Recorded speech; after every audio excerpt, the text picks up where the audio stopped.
قدیم مصر کی حکومت فرعون ملک کیسے چلایا کرتے تھے؟ افریقہ کے صحراؤں میں دریائے نیل کے کنارے انسانوں کی آبادی کاری 6000 قبل مسیح میں شروع ہو گئی تھی۔ وقت کے ساتھ دیہات شہر بنے اور 3100 قبل مسیح میں ان تمام شہروں کو ملا کر ایک متحدہ ریاست یا سلطنت کی بنیاد رکھ دی گئی، جس کا وجود اگلے 3000 برس تک رہا۔ دنیا اسے قدیم مصر کی عالی شان تہذیب کے نام سے جانتی ہے۔ آخر وہ کیسے حکمران تھے جنہوں نے طویل عرصے تک اس ملک کو متحد رکھا؟ اس عظیم تہذیب میں حکومت کرنے کا طریقہ کیا تھا؟ حکمرانوں کے پاس اختیارات کہاں سے آتے تھے؟ حکومتی ڈھانچے میں کون کیا حکم چلاتا تھا؟ اس ویڈیو میں آپ کے سامنے ان تمام سوالوں کے جواب رکھیں گے۔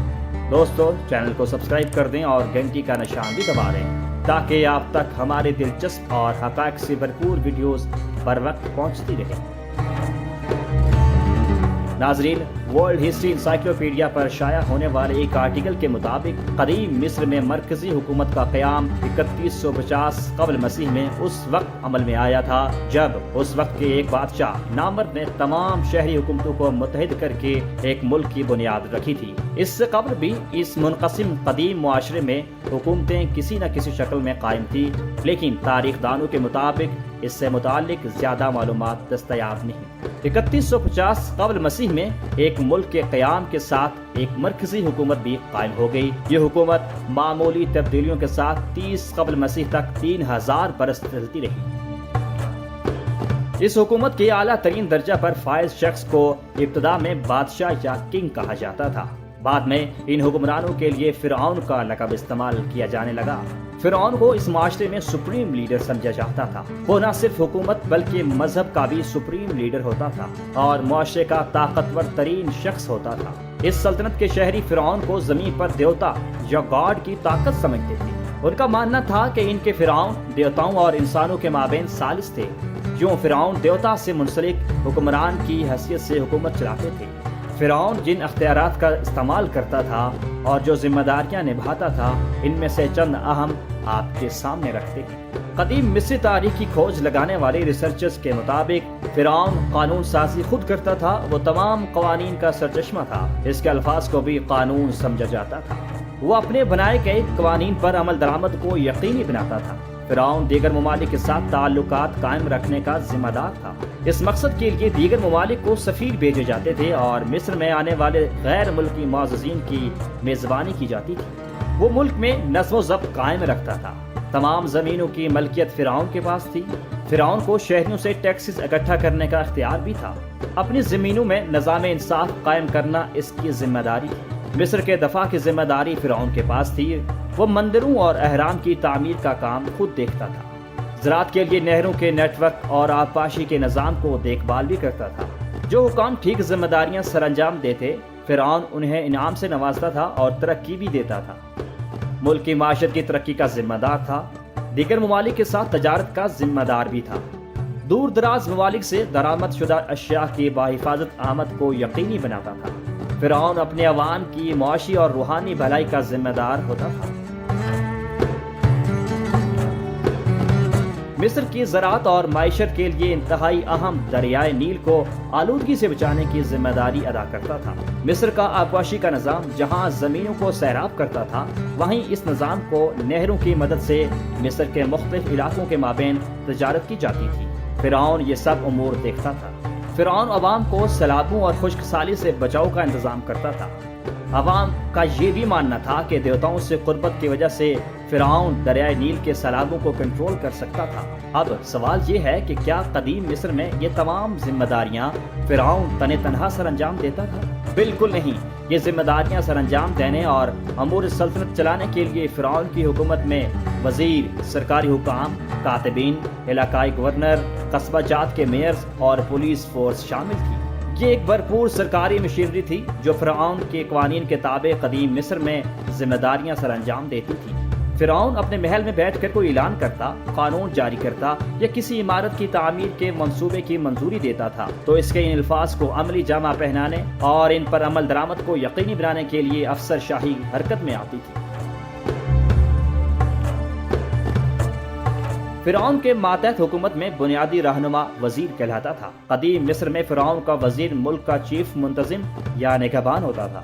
آپ اسے آج کے دور کا وزیر اعظم سمجھ سکتے ہیں۔ وزیر فرعون کا چیف معاون ہونے کے علاوہ چیف جسٹس اور تمام اہم ریکارڈز کے نگہبان کی حیثیت سے بھی فرائض سر انجام دیتا تھا۔ ملک کے تمام اہلکار اور افسر شاہی وزیر کو رپورٹ کیا کرتے تھے۔ تاریخ دانوں کے مطابق یہ فرعون کے بعد سب سے طاقتور سرکاری عہدہ تھا۔ وزیر کی ذمہ داریوں میں تمام شعبہ جات کو روزمرہ امور کو دیکھنا ہوتا تھا۔ وہ بادشاہ یا فرعون کی پالیسیوں پر عمل درآمد کرانے کا انتظامی سربراہ ہوتا تھا۔ وزیر فرعون کے ماتحت کئی سرکاری ایجنسیوں کے آپریشنز کا ذمہ دار ہوتا تھا۔ وہ زراعت کے شعبہ میں زمینی تنازعات نپٹاتا تھا۔ مالی محکمے میں ٹیکس کے عمل، خزانے اور مردم شماری کو دیکھتا تھا۔ عدالتی محکمے میں ججوں اور پولیس کے سربراہ کی تعیناتی کا ذمہ دار ہوتا تھا۔ فوج میں جرنیلوں کی تعیناتی کی ذمہ داری نبھاتا تھا۔ شعبہ تعمیرات میں بادشاہوں کے مزار اور مقبروں کی منصوبہ بندی اور تعمیر کا ذمہ دار تھا۔ ملک کے اندرونی امور کے شعبے میں سڑکیں، ڈیم، بند اور نہروں کی منصوبہ بندی اور تعمیر کی ذمہ داری نبھاتا تھا، جبکہ مذہبی شعبہ میں مذہبی رسومات اور روایات کو برقرار رکھنے کے ساتھ ساتھ اعلیٰ پادریوں کی تعیناتی کا ذمہ دار تھا۔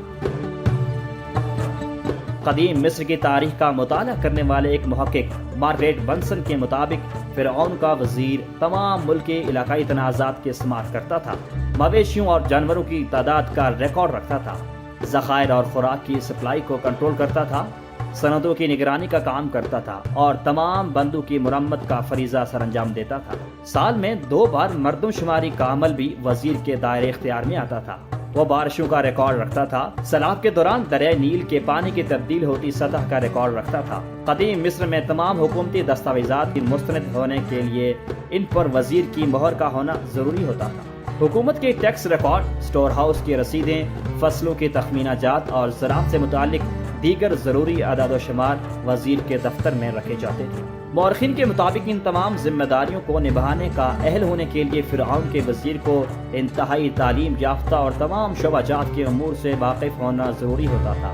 پڑھا لکھا ہونے کے ساتھ ساتھ وزیر کے لیے کاتب کی ترتیب لینا ضروری تھی۔ اس طرح وزیر بننے کا اہل ہونے کے لیے اکاؤنٹنٹ، ماہر تعمیر، وکیل، جج، تاریخ دان، کسان اور پادری کی مہارتوں کی بھی ضرورت ہوتی تھی۔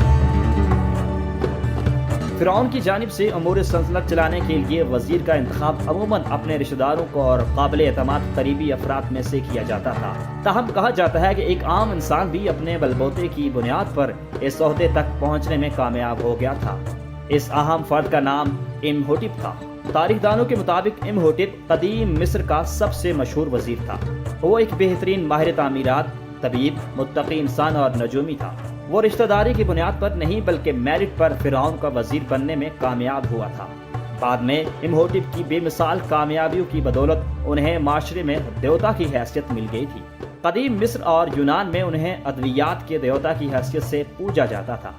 قدیم دور حکومت کے اس مشہور ترین وزیر کو مصر کے پہلے اہرام کے ڈیزائن بنانے کا کریڈٹ بھی دیا جاتا ہے۔ تاریخ دانوں کے مطابق قدیم مصر میں 2 خواتین کو بھی فرعون کا وزیر بننے کا اعزاز حاصل ہوا تھا۔ قدیم مصری تہذیب کے حکومتی ڈھانچے میں ملک کو صوبے یا ریاستوں کی مانند انتظامی اکائیوں میں تقسیم کیا گیا تھا، جنہیں نوم کہا جاتا تھا۔ نوم پر حکومت کرنے والے گورنرز کو نومارک کہا جاتا تھا۔ یہ نومارک فرعون کے وزیر کے ماتحت تھے۔ ان مقامی گورنرز کی تعیناتی بعض اوقات فرعون کی جانب سے کی جاتی تھی، جبکہ دیگر صورتوں میں نومارک کا عہدہ وراثت میں باپ سے بیٹے کو منتقل ہو جاتا تھا۔ اس حکومتی ڈھانچے میں کئی اعلیٰ حکام تھے جو فرعون کو رپورٹ کیا کرتے تھے۔ ان میں فوج کا کمانڈر، چیف خزانچی اور سرکاری کاموں کا منتظم شامل تھے۔ ان اعلیٰ حکام کی ذمہ داریوں اور فرائض میں فرعون کے حکم کو حتمی حکم کا درجہ دیا جاتا تھا۔ فرعون کی حکومت میں بہت سے سرکاری حکام، پادری اور کاتبین ہوا کرتے تھے۔ حکومتی ڈھانچے میں کاتبین کو بہت اہم سمجھا جاتا تھا کیونکہ وہ خزانے کا ریکارڈ رکھتے تھے۔ اس کے علاوہ وہ موصول شدہ ٹیکس اور مردم شماری کو ریکارڈ پر لاتے تھے۔ فرعون کی حکومت میں زمینوں کے نگران بھی مقرر کیے جاتے تھے، جن کا کام کسانوں کی نگرانی کرنا اور اس بات کو یقینی بنانا ہوتا تھا کہ وہ اپنا کام کر رہے ہیں۔ قدیم مصر کے اس نظام حکومت میں قانونی اختلافات کو حل کرنے کے لیے فرعون کے پاس بھجوایا جا سکتا تھا، تاہم ماہرین کے مطابق اس سہولت کا فائدہ اس دور کے وامراء اور اشرافیہ اٹھاتی تھی۔ جنہیں فرعون کی قربت حاصل تھی، عام عوام کو مطمئن کرنے کے لیے فرعون کی جانب سے پوری سلطنت میں عدالتیں اور جج مقرر کیے جاتے تھے۔ ناظرین، مصر میں اس طرز کی حکومت 3000 برس تک جاری رہی۔ جب روم نے 30 قبل مسیح میں مصر کو فتح کر کے اپنے ساتھ شامل کیا تو اس نظام حکومت کا بھی خاتمہ ہو گیا۔ امید ہے کہ اس ویڈیو کو دیکھ کر قدیم مصر میں فرعونوں کے طرز حکومت سے متعلق آپ کو اہم سوالوں کے جواب مل گئے ہوں گے۔ انشاءاللہ اگلی ویڈیو میں مزید دلچسپ اور حیرت انگیز معلومات آپ کے سامنے رکھیں گے۔ تب تک کے لیے اللہ حافظ۔